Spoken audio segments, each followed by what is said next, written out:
Bien, buenas tardes, estimados participantes. Damos inicio a nuestro segundo encuentro sincrónico perteneciente a la materia o unidad curricular Derecho Civil Quinto.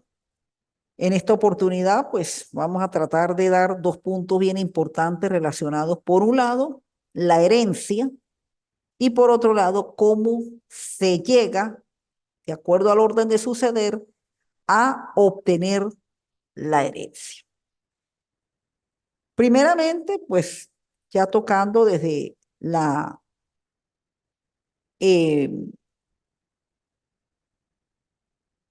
el punto anterior, lo que era el derecho sucesoral y todo lo que abarca el derecho sucesoral, pues entramos a lo que en realidad pues comprende la materia del derecho sucesoral, que es el tratamiento jurídico, como cuando ocurre el hecho de la muerte del que ostenta el patrimonio, ese patrimonio pues va a tener verdaderamente una dirección hacia una descendencia en la cual pues debe ser comprobada la afiliación y por lo tanto pues esa descendencia va a llevar a cabo la continuidad de esas relaciones jurídicos patrimoniales sobre ese patrimonio. Bueno, acá, de acuerdo a los autores, tanto Raúl Sojovianco como Francisco López Herrera, los más que se destacan aquí en Venezuela en materia sucesoral, pues nos tocan el punto de la herencia desde dos puntos de vista, tanto desde el punto de vista objetivo como desde el punto de vista subjetivo. Naturalmente que objetivamente, pues el patrimonio del difunto corresponde a todas las relaciones patrimoniales unidas por un vínculo de conjunto de tales relaciones, un carácter unitario haciéndolo independiente de su contenido efectivo y subjetivamente es la subrogación, es decir, el heredero asume esos derechos y obligaciones del causante y la condición que aquel asume como consecuencia tal hecho. El heredero pasa a ocupar la posición del difunto y se convierte en titular de las relaciones jurídicas que constituyen la universalidad de su patrimonio. ¿Qué significa esto?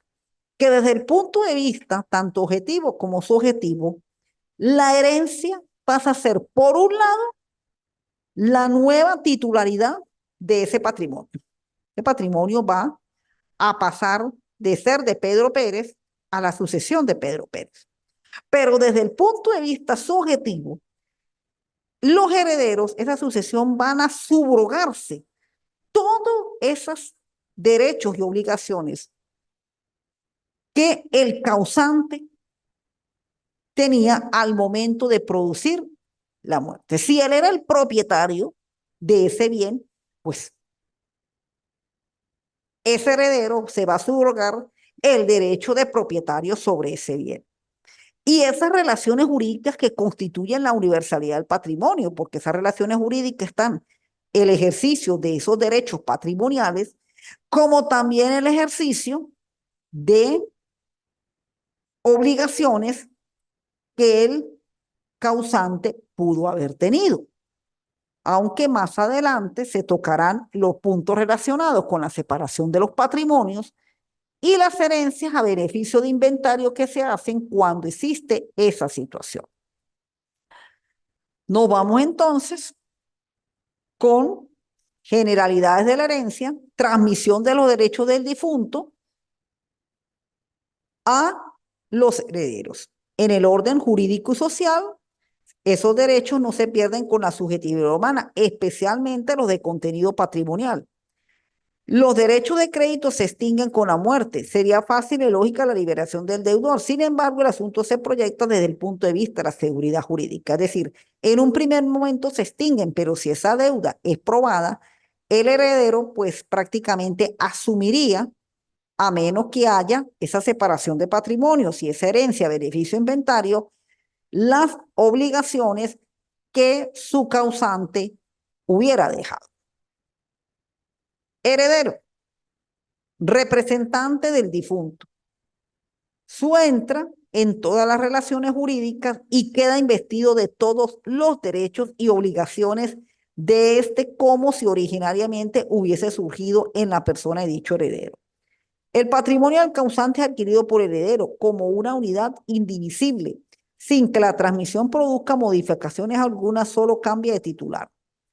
Cuando hay pluralidad de herederos, consiste en la titularidad de varios herederos en un solo patrimonio hereditario, teniendo cada uno la cuota parte del patrimonio en partes iguales. Bueno, cualidad jurídica, bueno, el heredero prácticamente representa, sustituye al difunto y ello prácticamente va a ser en la nueva posesión que va a entrar sobre ese patrimonio. Si vamos en cuanto a cómo se pueda distribuir el patrimonio, eso va a depender de acuerdo a la pluralidad de herederos, porque de acuerdo al número de herederos que exista, pues ese patrimonio va a ser dividido de acuerdo a las partes de o a la cantidad de herederos que haya, y eso pues debe hacerse en partes iguales.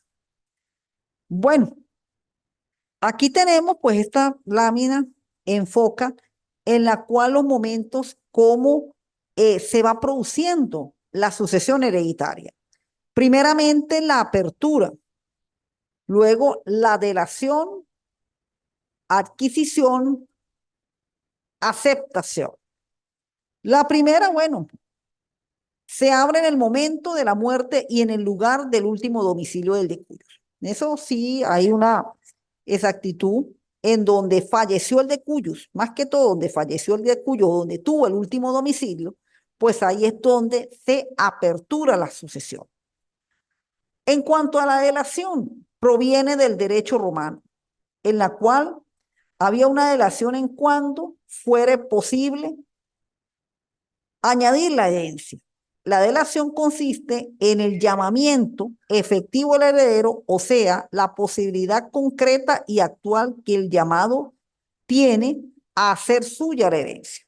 Es decir, se abre la herencia, pero entonces viene el llamado. ¿El llamado a qué? El llamado a tener conocimiento de que hay la herencia y que pueden adquirir esa herencia, que es lo que viene anteriormente. El hecho que consiste en subestimar al heredero en lugar del difunto, es decir, él entra a ocupar precisamente esas relaciones del difunto en cuanto a los bienes dejados por él. La adquisición depende de la voluntad del llamado, quien, ejercitando el derecho derivado de la delación, acepta, expresa o tácitamente la herencia. Y luego tenemos la aceptación, en la cual la misma es el acto jurídico que no tiene carácter propio a la adictio romana, sino que sencillamente porque en ella la cualidad de heredero se acepta o no de acuerdo a la cualidad que se tenga. Por eso, en realidad, la aceptación es el caso donde se pueda entrar en cierta controversia y en donde hay un límite de tiempo hasta 10 años para que lo haga. Y allí es donde precisamente dentro de ese límite de tiempo se pueda generar situaciones en donde el heredero, para aceptarla, tenga que separar el patrimonio del difunto del patrimonio hereditario, del patrimonio del difunto de su propio patrimonio, porque puede ser que el heredero ese tenga su propio separar, o si no, antes de hacer la llamada aceptación, ir por el procedimiento de la herencia a beneficio incentario para tener claro cómo está la situación patrimonial de ese difunto en el momento de haber ocurrido su muerte, si existen las deudas, cancelar esas deudas para luego ahí entrar en lo que se llama la aceptación. Pero para ello sí hay un límite de tiempo a hacerlo, que son como está indicado ahí en la lámina, los 10 años. Bueno, también se puede dar las figuras de la renuncia a la herencia, por eso, como se indica ahí en la lámina, la herencia se puede renunciar durante el lapso de los 10 años establecidos para aceptar. La renuncia deberá producirse después de la apertura de la sucesión. Renuncia, en este caso simple, pasa a terceros de acuerdo con el testamento a la ley. ¿Quién hereda? La parte del renunciante. Si el causante del testamento predió sustituto, se realiza esta sustitución. De lo contrario, pues, si no existen sustitutos, se procede de acuerdo con el mecanismo de la sucesión legítima prevista en el 912 del Código Civil. Si la renuncia es taxativa, el renunciante beneficia a otra persona, es una renuncia que se realiza a continuación de la aceptación de la herencia. Pero lo importante de esto, para llegar a este modo, es que tiene que producirse tanto la apertura y la elección. Se tiene que llamar al heredero y se tiene que aceptar para luego optar a que durante esos 10 años renuncie a la herencia. De repente habrá una pregunta por parte de ustedes. Bueno, ¿y si por lo menos el heredero acepta, es posible la renuncia? Bueno, todo depende de cómo ese patrimonio del causante ha tenido su formación, porque a veces aparecen situaciones en donde de repente quedaron bienes, no se conocían de esos bienes y esos bienes, pues a la hora de la verdad, pues no van a dejar ningún beneficio, ningún provecho a ese heredero. Entonces ahí es donde se podía presentar esa renuncia. Por eso, desde el momento en que se apertura y cuando se produce la aceptación, pasando por el llamado, que es la delación, tenemos que hay un lapso de 10 años que puede ocurrir, o bien sea que se haga una herencia, beneficio, inventario para separar las deudas del verdadero patrimonio que tenga para ahí sí aceptar la herencia, o si no, renunciarla porque a la hora de la verdad no se produce lo que se llama el efecto normal que debe tener toda herencia. Derechos y obligaciones del heredero. Bueno, aquí tenemos existencia de los dos patrimonios que se confunden el heredero y el del de cuyos. Siendo único el patrimonio, tiene derecho a cobrarse de él tanto los acreedores del difunto como los herederos si éste responde a todas sus deudas del difunto como si las hubiera contraído él mismo. Acciones del heredero. Bueno, los herederos tienen acciones respecto a las acciones personales del difunto, legitimación activa, legitimación activa. Es decir, puede ser ejercida por el heredero legítimo, como también puede el poseedor de la herencia o una cuota de esta que se discute puede, dentro de su condición de heredero, y es necesaria tener la posesión actual, ejercer acciones tanto de cobros como también acciones de pago del mismo, o sencillamente, como lo vamos a ver más adelante a través del mecanismo de la colación, poder recuperar cierto patrimonio que el causante haya evadido a través de otro heredero para que ahí sí se unifique esa masa hereditaria y de esa manera, pues, tener los herederos sus, sus derechos legítimos, su patrimonio en igualdad de condiciones entre todos. Bueno, seguimos con las llamadas acciones que tienen los herederos, las acciones que también puede ser tanto de carácter individual como de carácter universal, y naturalmente, pues las acciones que puede intentar el heredero, como las imputaciones, la decolación, y por último, pues naturalmente puede ejercer las llamadas acciones de partición. Seguimos derecho a obligaciones del heredero, acciones posesorias, acciones precisamente en cuanto a ocupar esos bienes, también en cuanto a acciones que se puedan producir en instancias judiciales, como son derechos litigiosos, acciones en la cual pues tenga que responder sobre pasivos dejados dentro de ese patrimonio, es decir, una serie de traslados que va a ocurrir entre esas relaciones jurídicas que tenía el causante antes de su fallecimiento y esas relaciones pasan al heredero, porque si a lo mejor el causante tenía deudas que cobrar, pues los herederos precisamente al al aceptar todo ese patrimonio, aperturarse, llamarse y aceptarse, pues ellos precisamente pueden ejercer en nombre del heredero esas acciones. Bueno, quienes ya han visto procesal 1, muy bien entienden que existe dentro de los procedimientos ordinarios de que al fallecer el causante, uno de los elementos que se opera dentro de esos derechos y dentro de esas obligaciones de los herederos es hacerse parte en ese juicio donde prácticamente van a ventilar derechos litigiosos. Bueno, derecho, obligaciones, colación e imputación. El 1083 del Código Civil, pues no establece el concepto de colación, la obligación en que incurre ciertos herederos forzosos que concurren con otros a una sucesión, de aportar a la masa hereditaria determinadas liberalidades recibidas del causante antes de su muerte, a fin de que los coherederos participen proporcionalmente de ella. Ruggiero, citado por Bianco, indica es la obligación y correlativo derecho que liga a los herederos y descendientes llamados a la sucesión del mismo ascendiente, en virtud del cual los donatarios deban aportar a la masa a dividir las donaciones que hubieran sido hechas por el difunto.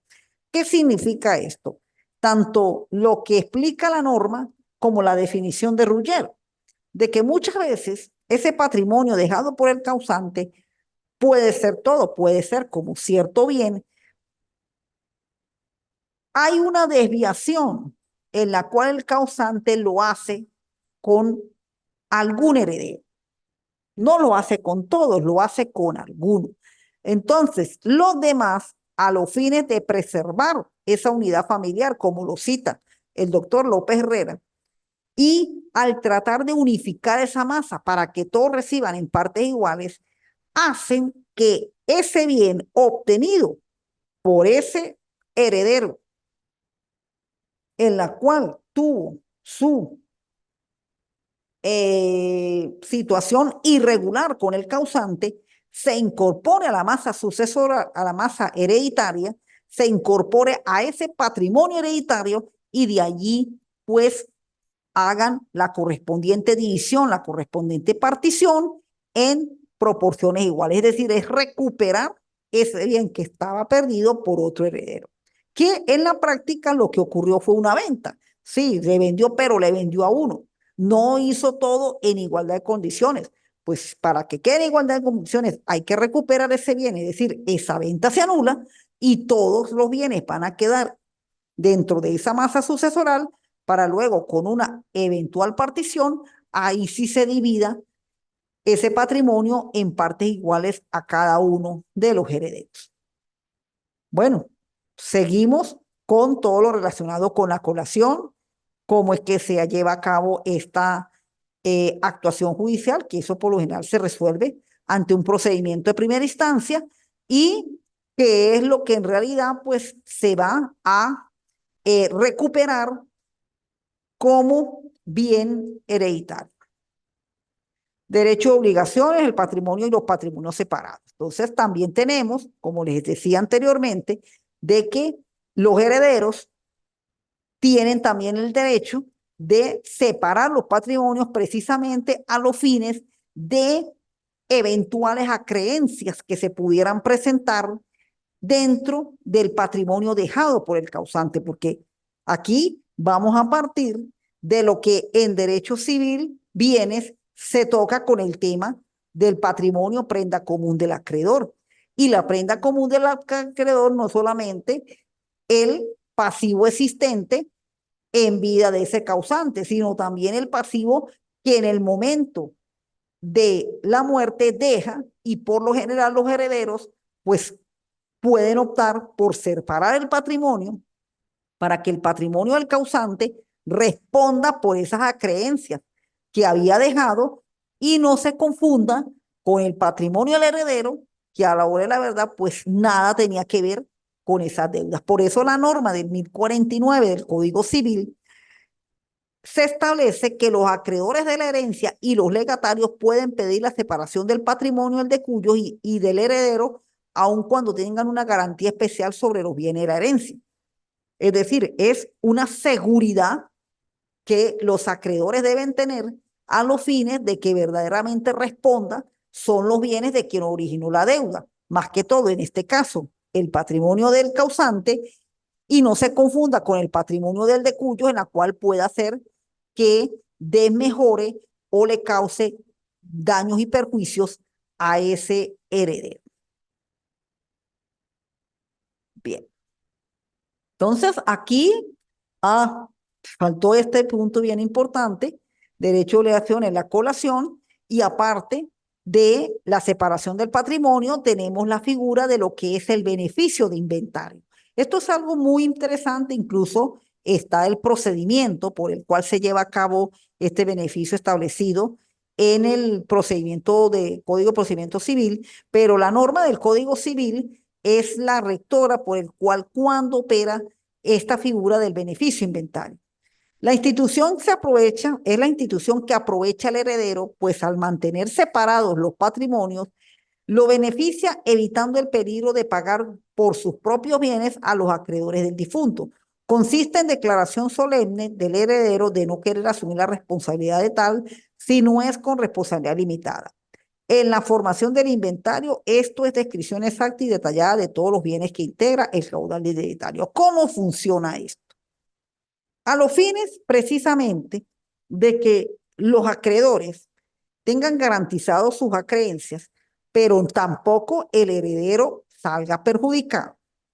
La ley establece un mecanismo en el cual se separen los patrimonios, se haga un inventario de cuál fue ese patrimonio dejado por el causante, y de esa manera responder con ese patrimonio en caso de haber acreencias.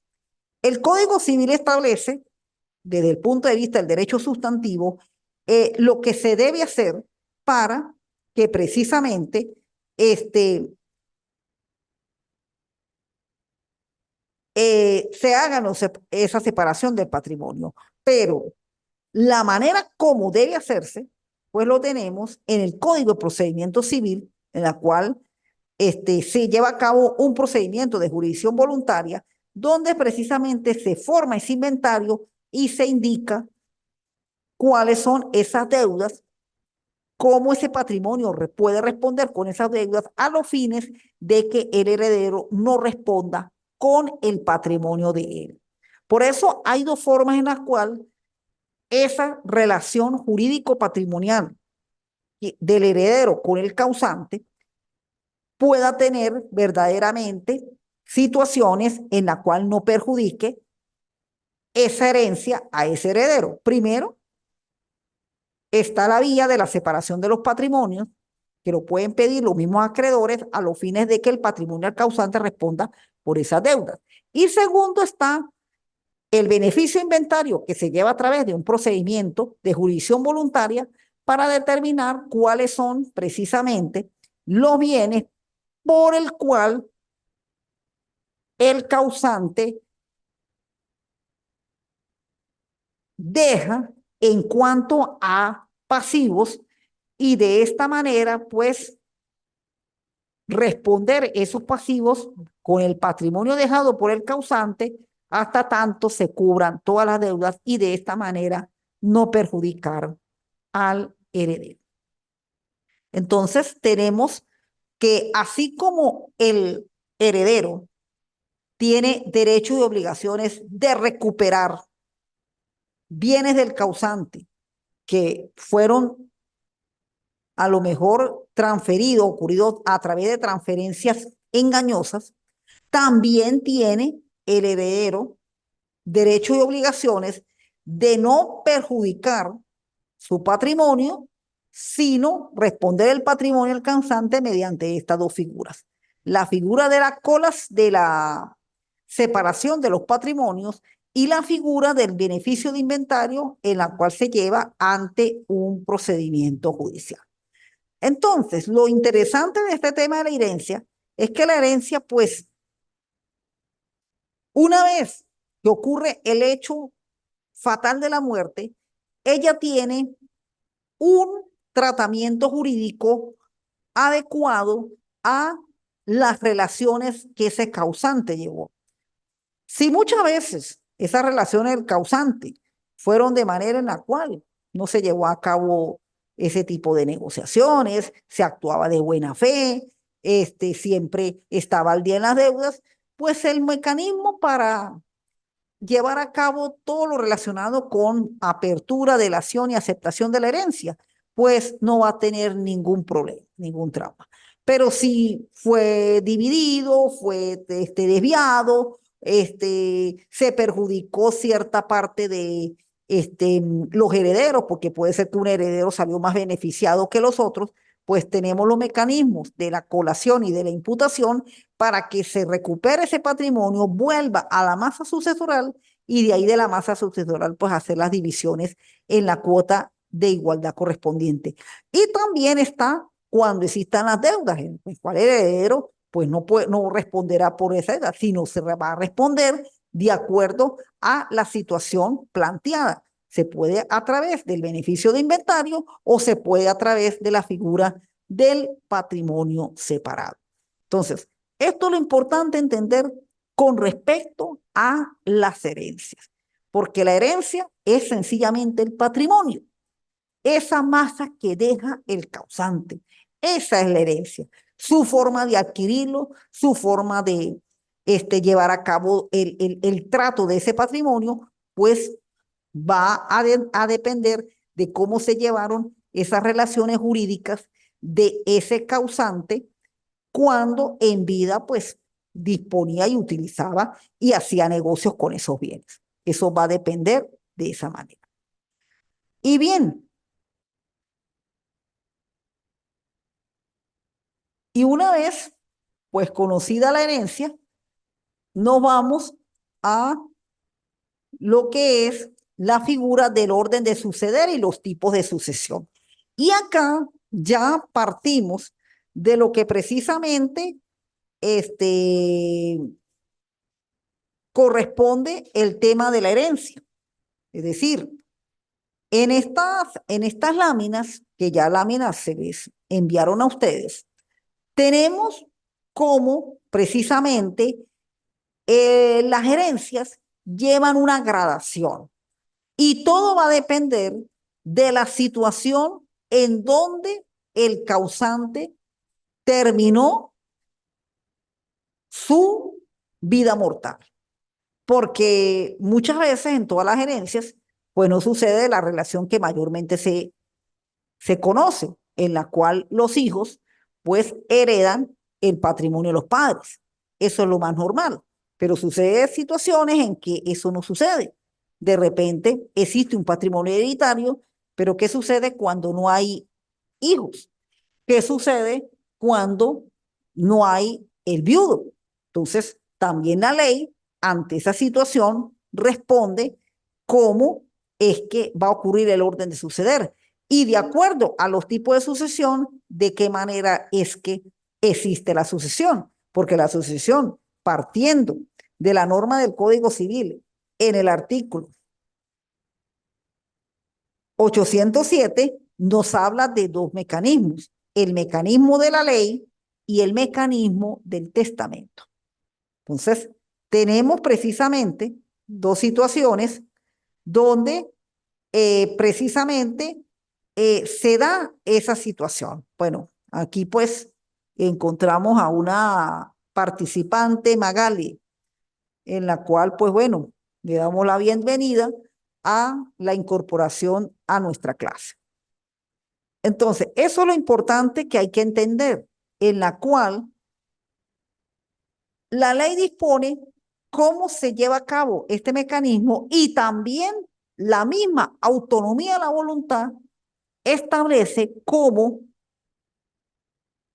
el dueño de los bienes, en este caso el causante, de acuerdo a su última voluntad, quiere que se disponga esos bienes. Claro, hay que respetar las normas de la legítima, en la cual pues son las indicadas para ello, pero está esos dos mecanismos. Cuando la voluntad del causante no se manifiesta, entonces para ello está el complemento con las disposiciones de ley. Bueno, dado esta introducción, entonces vamos a lo que es el orden de suceder. Es la forma por la cual el heredero recibe.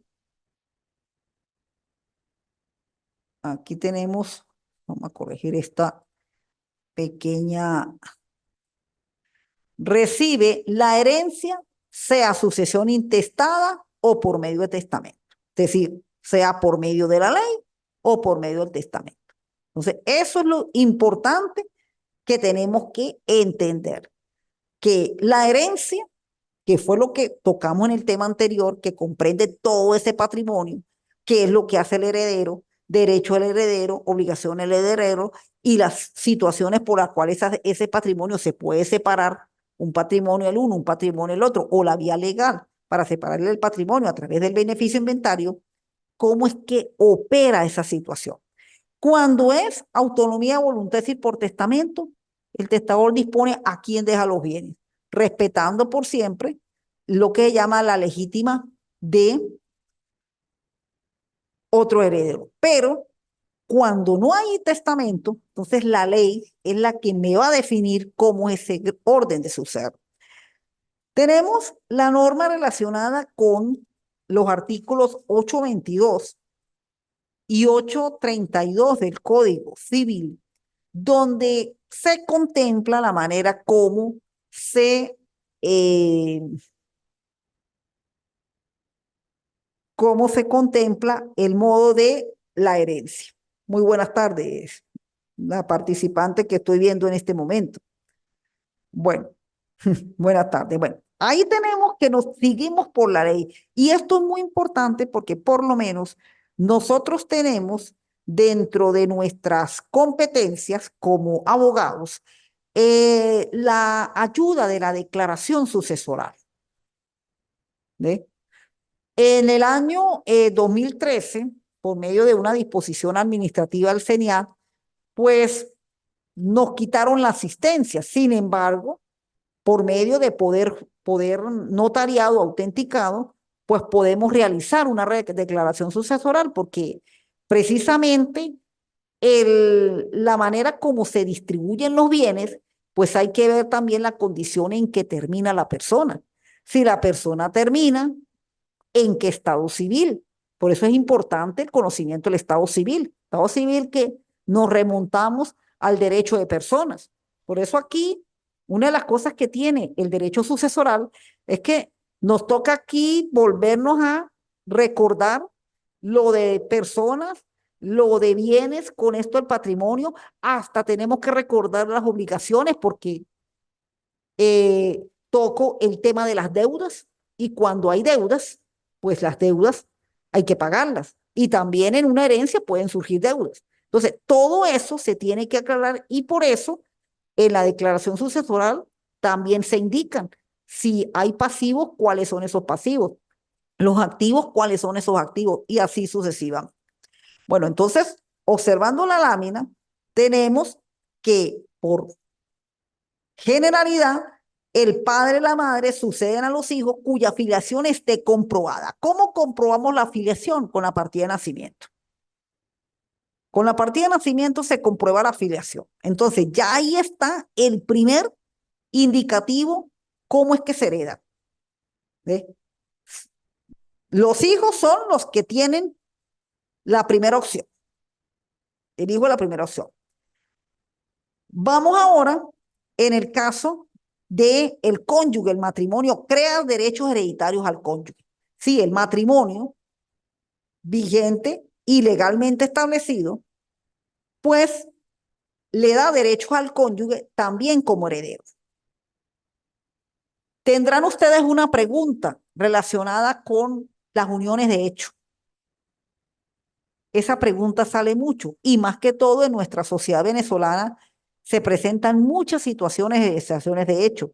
Esa relación de hecho hay que probarla para que ese concubino también tenga derechos hereditarios. Eso sí tienen que comprobar. Entonces, así como el matrimonio le da derechos al cónyuge para que dentro de una relación de hecho que tiene rango constitucional pueda tener derechos, hay que probar esa relación de hecho. Por lo tanto, el viudo o viuda tiene carácter de heredero.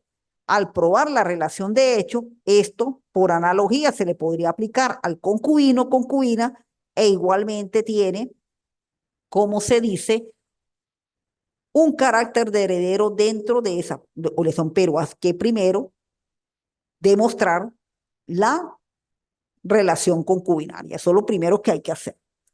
Bueno, ya tenemos en el caso de los hijos, tenemos en el caso de los cónyuges, pero vamos a otra situación del 825, cuando no hay hijos. Bueno, primero entran ascendientes y cónyuges, que le corresponde de por mitad. Segundo, si no hay ascendientes, porque bueno, por ley natural, los hijos se van, los padres se van primero que los hijos. Eso es por ley natural, pero hay sus excepciones y eso pasa en las familias. ¿Ve? Entonces tenemos que a falta de ascendientes, la mitad del cónyuge y la mitad entrarían los hermanos. Entonces ya tenemos que si no hay hijos, ascendientes y cónyuges.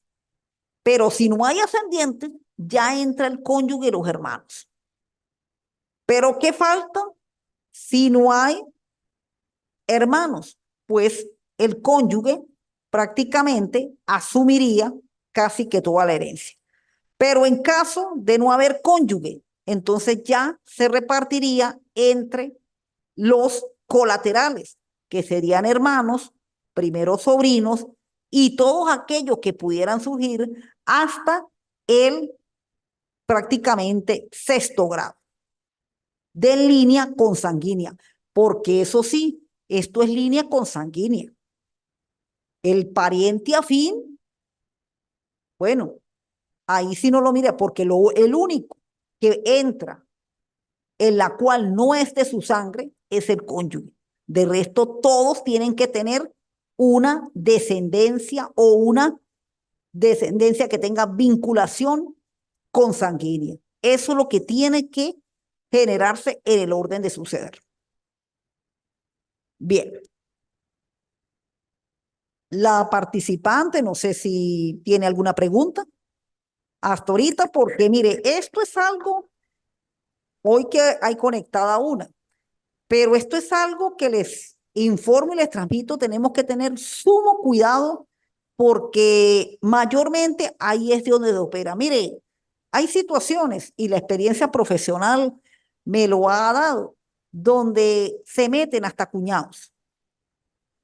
Yo no sé qué estarán pensando los cuñados, pero se han metido hasta cuñados. A lo mejor orientando a la hermana o al hermano no, mire, a ella le toca esa cuestión, pero a veces el cuñado como que también busca qué le pueden dejar a él. Se meten hasta cuñados. Bueno, tenemos la sucesión de Estado. Bueno, este es uno de los casos que precisamente se aplica cuando no aparecen herederos por ningún lado. Entonces la ley establece que durante un periodo más o menos de 5 años, si no hay herederos, no existe la llamada declaración sucesoral porque no hay herederos. Entonces, primero se declara la herencia yacente. Si no hay objeción sobre el procedimiento de la herencia yacente, pasa a ser herencia vacante y prácticamente el bien pasaría a manos del Estado. Pero eso es corroborando que no hay herederos por ningún lado. Seguimos en lo que es la sucesión legítima o ab intestato. Esta es la que se produce por medio de la ley y es la que típicamente se hace cuando hace uno la declaración sucesoral, que llena uno la planilla. Anteriormente, pues era una planilla que tenía 4 colores. Tenía el color blanco, el color azul, el color fucsia y el color amarillo. El primero iba para el Ministerio de Hacienda, luego uno iba para la Contraloría de la República, el otro iba como que para la Procuraduría y el último, el amarillo, era el que le quedaba al contribuyente. ¿Quién es el contribuyente? En este caso, en la declaración sucesoral, es el heredero o el representante legal de la sucesión. Es el contribuyente. Entonces, naturalmente, que por imperio de la ley a la muerte del sujeto de derecho se realiza la transferencia de sus derechos y obligaciones a otro u otro sujeto expresamente señalado en la misma ley, a no ser que exista una manifestación, declaración de voluntad del fallecido, pero ya esto sería a nivel de testamento. Bueno, esta sucesión, la prueba es la típica declaración sucesoral que se hace ante el CENIAL.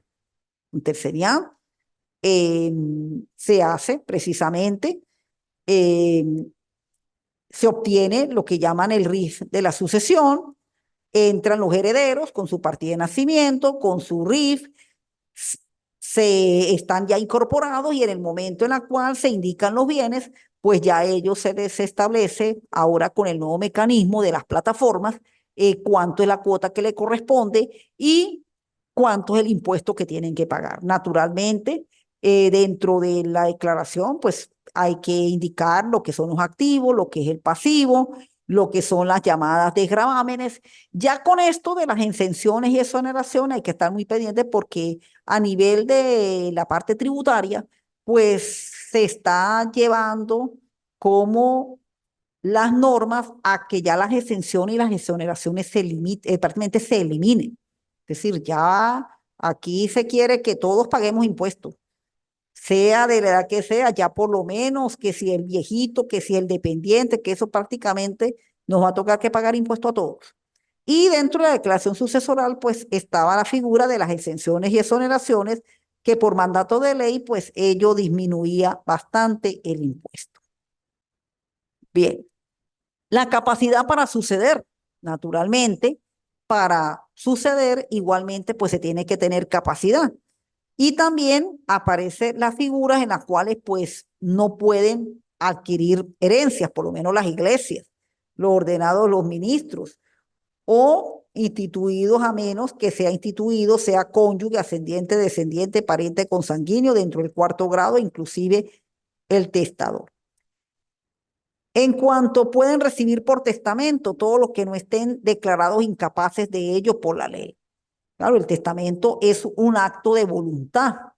Por lo tanto, si es un acto de manifestación de última voluntad, tiene que haber capacidad para el momento en el cual hace la transmisión de ese testamento. Y son incapaces para recibir, los incapaces para suceder por testamento. Bueno, así como un incapaz, pues no puede adquirir un bien, porque para adquirir un bien tiene que tener un consentimiento, pues igualmente la herencia pues es un modo de transmitir propiedad y esa transmisión de propiedad pues se lleva a cabo a través de la declaración de voluntad de el patrimonio de ese causante.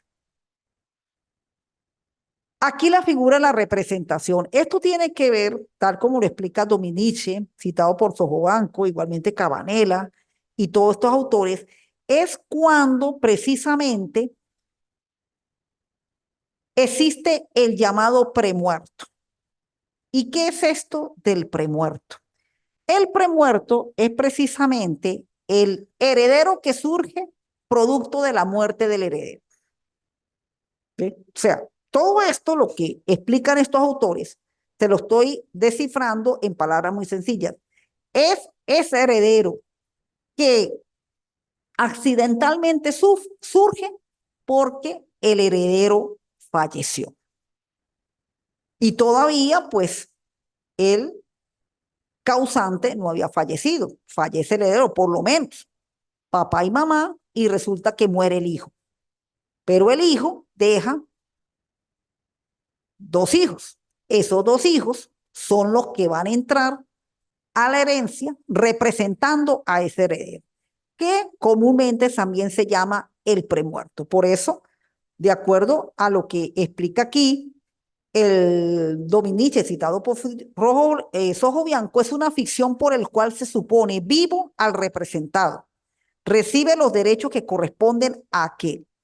Bueno, Cabanela, derecho correspondiente a los hijos o a los nietos para ser colocado en el lugar de su padre o de su madre, abuelo, en la familia del difunto, a fin de suceder en parte la herencia que había tocado al ascendiente paterno-materno. Ripet, la representación es un beneficio de ley en virtud de la cual un heredero de grado más lejano es admitido a recoger la parte que hubiese obtenido por parte de su padre o su madre premuerto. Entonces, ¿qué sucede? Y aquí se lo estoy explicando de manera muy sencilla. Muere ese hijo, pero resulta que todavía ese hijo no alcanzó a heredar. Y como él no alcanzó a heredar, viene su descendencia, que es la que va a heredar de su abuelo prácticamente.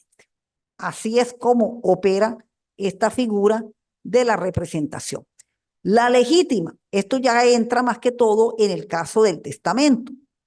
Está definida como la cuota de la herencia que debe ser en plena propiedad de los descendientes, ascendientes y al cónyuge sobreviviente, que no esté separado legalmente de bienes. El testador no puede someter la legítima a ninguna carga ni condición. Es decir, eso mayormente está entre unos 25% de lo que legalmente le va a corresponder a ese heredero. Por eso que cuando sucede la sucesión testamentaria, sobre todo la del testamento, en eso sí tiene que tener cuidado el testador, o por lo menos cuando uno redacta este tipo de documento, de que si hay varios, porque si es uno solo, bueno, no sería tanto problema, pero si hay varios, esa cuota tiene que corresponderle a ellos por igual a todos. Ahí no puede haber uno que tenga más ni menos, porque si no, entonces afectaría a la legítima y eso puede conllevar a la nulidad de ese testamento. Bueno, ahí tenemos los herederos legitimados y los principios en los cuales, pues, opera la legítima. Seguimos ahora la sucesión testamentaria, pues es la que se otorga por testamento. Tiene que ser capaz el testador para emitir esa disposición, cómo van a quedar esos bienes y sobre todo, pues mayormente el testamento que se otorga es un testamento abierto. Este testamento se inscribe ante el notario público y en el momento en el cual pues viene el fallecimiento es cuando ese testamento comienza a surgir sus efectos. Entonces, la sucesión testamentaria, pues aquella que es derivada producto del testamento, testamento que es, como lo estoy indicando aquí en la página, comprende la voluntad última de el causante en el momento de la disposición de los bienes. Por lo menos aquí tenemos definiciones tanto de López Herrera como de Roberto Rullero, acto unilateral solemne de última voluntad y especialmente revocable, por el cual una persona dispone de la totalidad o parte de su patrimonio. De Rullero, testamento, era disposición de la última voluntad con que una persona determina el destino de su patrimonio después de su muerte y regula las relaciones jurídicas para el tiempo en que ya no se vive. O sea, la disposición de última voluntad, cómo va a disponer de sus bienes. Las características, bueno, por lo general es unilateral, última voluntad, es esencialmente revocable, es un acto de disposición y es un acto formal y solemne. Esto, la revocabilidad, es algo bien interesante porque digo, bueno, última, es que en el transcurso del tiempo, mientras no haya muerto el causante, esas cláusulas pueden ser hasta modificadas.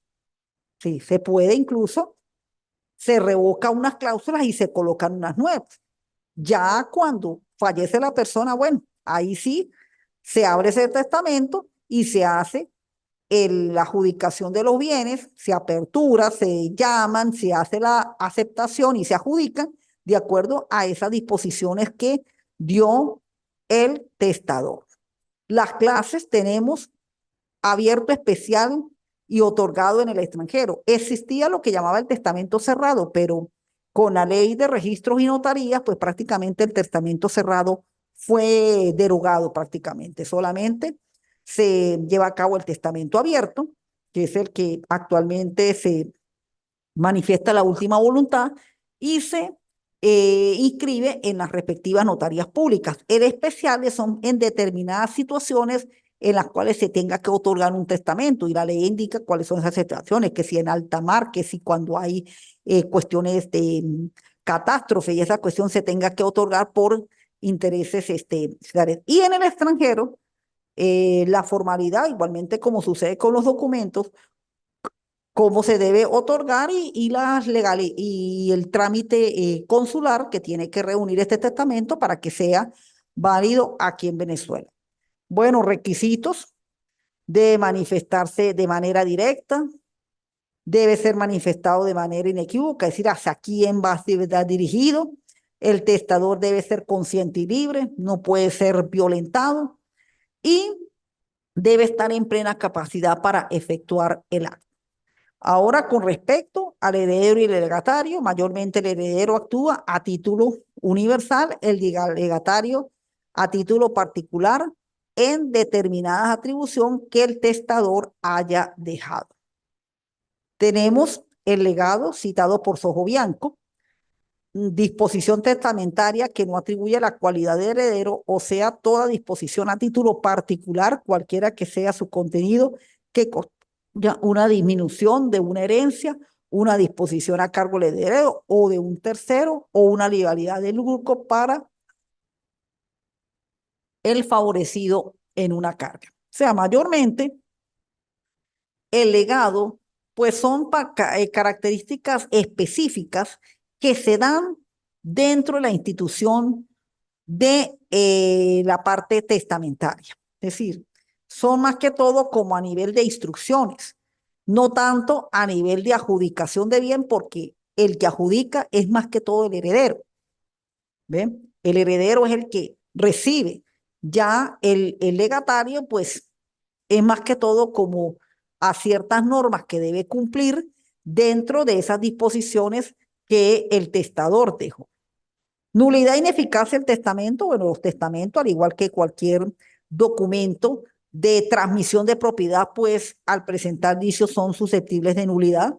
Ellos se llevan a cabo a través de procedimientos ordinarios y la nulidad se puede generar de manera total o de manera parcial. La revocatoria, pues es un acto que lo hace el mismo testador. El mismo testador, durante el tiempo que el testamento esté ahí, como se dice, a la espera de su eficacia, pues puede presentar cambios en esas disposiciones en cuanto a la manera como dispuso de los bienes.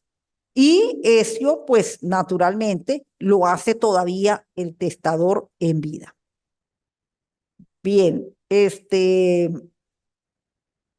hasta acá pues llevamos todo lo relacionado a el tema 2 y el tema 3, la unidad 2, la unidad 3. Por ahí se presentó un diferimiento de la fecha en la cual ya se les acomodó para quienes todavía pues no han terminado con el número 2, con la clase y el material que se les presentó, pues pueden terminar de arreglar los trabajos e incluso presentar los que faltan y así sucesivamente. Bien, la señora que se presentó en la tarde de hoy, pues no sé si tendrá alguna pregunta o está hasta el momento pues clara con esto del testamento. En realidad la institución testamentaria es muy bonita para ejercer. Es una de las instituciones que verdaderamente se presenta en muchas situaciones. Lo que sucede es que, claro, se presentó esa cuestión con la asistencia en las declaraciones sucesorales, en la cual pues ahora nos limitaron más el trabajo. No es que no las hagamos, las podemos hacer. Lo que sucede es que ya no se hace como era antes, que uno asistía al representante de la sucesión e iba con él al CENIAT y hacía, bueno, todo el procedimiento, la revisión y las correcciones y todo eso. Ahora para uno ir al CENIAT tiene que tener un poder especialísimo, autenticado, especialísimo cuando uno hace esa declaración. ¿Por qué? quienes verdaderamente no nos equivocamos somos nosotros los abogados, no es que nosotros somos los que manejamos bienes, cómo van esa distribución de los bienes, etcétera. Bueno, entonces, hoy no veo más conectados, el tiempo ya se nos está terminando y todavía pues tienen una oportunidad quienes no han presentado para que presenten su segunda evaluación, incluso hasta hacer correcciones a los que han presentado, porque la actividad de la plataforma pues está todavía abierta hasta el 10 de marzo. Una mejora en el cronograma y ahora pues hay esa posibilidad. Bueno, si no hay preguntas, entonces damos por finalizado la clase de esta tarde y será entonces en el tercer encuentro en la cual pues nos veremos en esa oportunidad.